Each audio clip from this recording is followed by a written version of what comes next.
Students, आज हम discuss करेंगे class 9 chapter 1 history the French revolution. Students, French revolution हम ऑलरेडी स्टार्ट कर चुके हैं और आज हम इसका 6th लेक्चर स्टार्ट करने वाले हैं। अगर आपने इसके 5th लेक्चर तक इसकी वीडियोस नहीं देखी है तो पहले आप वो देख लें, फिर इस लेक्चर को जरूर देखिए। आज हम इसमें देखेंगे वुमेन रेवोल्यूशन, किस तरीके से फ्रेंच रेवोल्यूशन के अंदर वुमेन्स का क्या रोल था। और ऑब्वियसली सी बात है, एग्जाम के अंदर वुमेन रेवोल्यूशन का क्वेश्चन मोस्टली बार पूछा जाता है। First, from the very beginning, women were active participants in the revolution. French revolution की शुरुआत से ही वुमेन का बहुत एक्टिव रोल था। They hoped that their involvement would pursue the revolutionary government to introduce measures to improve their lives. शुरू से starting से उनकी ये होप रही है, जब से रेवोल्यूशनरी गवर्नमेंट बनी थी तब से उन्होंने ये सोचा कि शायद वुमेन्स की कंडीशन इंप्रूव हो जाए फ्रेंच रेवोल्यूशन के दौरान। But most women of the third estate had to work for a living as laundress, sailors, domestic servant in the house of prosperous people. But हमने देखा वहां पर वुमेन्स की कंडीशन बहुत ही खराब थी, क्योंकि उन लोगों को क्या करना पड़ता था, अपनी जरूरतों के लिए, अपनी नीड्स को पूरा करने के लिए या तो किसी के यहाँ काम करना पड़ता था, कुछ सामान बेचती थी, और ये सब चीजें जो लोग थे वहां पर, जिनके प्रॉस्पेरस पीपल हम बोल सकते हैं, वहां पर फर्स्ट स्टेट के लोग और सेकंड स्टेट के लोग, वहां पर वुमेन काम करती थी। Most women did not have access to education और जॉब ट्रेनिंग। मेनली जो बहुत सारी वुमेन्स थी उनके पास ना तो एजुकेशन था, ना ही उनको कोई जॉब ट्रेनिंग फैसिलिटी प्रोवाइडेड थी जिससे कि वो अपनी कंडीशन को इम्प्रूव कर सके। To discuss and voice their interest, women started their own political clubs and newspapers. और अपनी आवाज उठाने के लिए वहां फ्रेंच रेवोल्यूशन के अंदर वुमेन्स ने क्या किया, वुमेन्स ने पॉलिटिकल क्लब्स ज्वाइन करना स्टार्ट कर दिया और अपनी बातों को न्यूज़पेपर के थ्रू अपनी वॉइस को रेज करना स्टार्ट कर दिया। तो जो सोसाइटी थी रेवोल्यूशनरी एंड रिपब्लिकन वुमेन की, was the most famous of them. सबसे फेमस सोसाइटी जो बन गई थी वो रेवोल्यूशनरी और रिपब्लिकन वुमेन्स अपनी बातें डिस्कस करने लग गई थी, ओपनली सब लोगों को बोलने लग गई थी।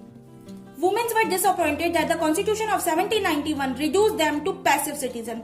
Women's बहुत ज्यादा disappointed हो गई थी जब फ्रेंच रेवोल्यूशन के दौरान 1791 में ये डिक्लेयर कर दिया गया था कि वो पैसिव सिटीजन है। पैसिव का मतलब होता है उनको कोई राइट्स नहीं दिए गए थे ताकि वो वोट कर सके, ओनली मेंस को सारे अधिकार दिए गए थे। तो they demanded the right to vote, to be elected to the assembly and to hold political office. तो उनकी मेन डिमांड थी कि उनको अधिकार दिया जाए, उनको भी इक्वालिटी का अधिकार दिया जाए, राइटिंग वोट का अधिकार दिया जाए, और ये सब चीजें उन्होंने असेंबली के दौरान अपनी बात रखी। उसके बाद revolutionary government did introduce laws. ये सब चीजें होने के बाद जब वुमेन्स ने अपनी आवाज उठाई तो वहां की गवर्नमेंट ने कुछ कानून बनाए, कुछ इंट्रोडक्शन करे लॉज के, जिससे कि वुमेन की कंडीशन फ्रेंच रेवोल्यूशन के बाद इंप्रूव हो सके।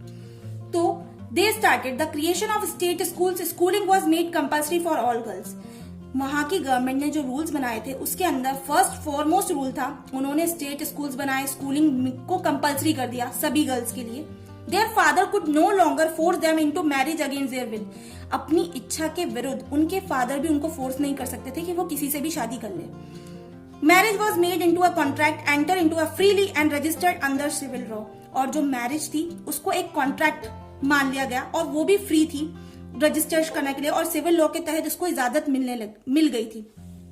Divorce was made legal and could be applied by both women and man. और डाइवोर्स जो केसेस थे उस समय उसको लीगल बना दिया गया था और लॉ बना दिया गया था कि उसको वुमेन चाहे और मैन चाहे दोनों ही उसके लिए अप्लाई कर सकते हैं। Women could now train for jobs, could become artist और रन स्मॉल बिजनेसेस। अब वुमेन्स को वहां पर ट्रेनिंग मिलना स्टार्ट हो गई, नई नई जॉब्स वो लोग स्टार्ट कर सकती थी, कुछ आर्टिस्ट बन गई और कुछ ने अपने स्मॉल बिजनेसेस को रन करना स्टार्ट कर दिया। During the reign of terror, the new government issued laws ordering closure of women's club and banning their political activities.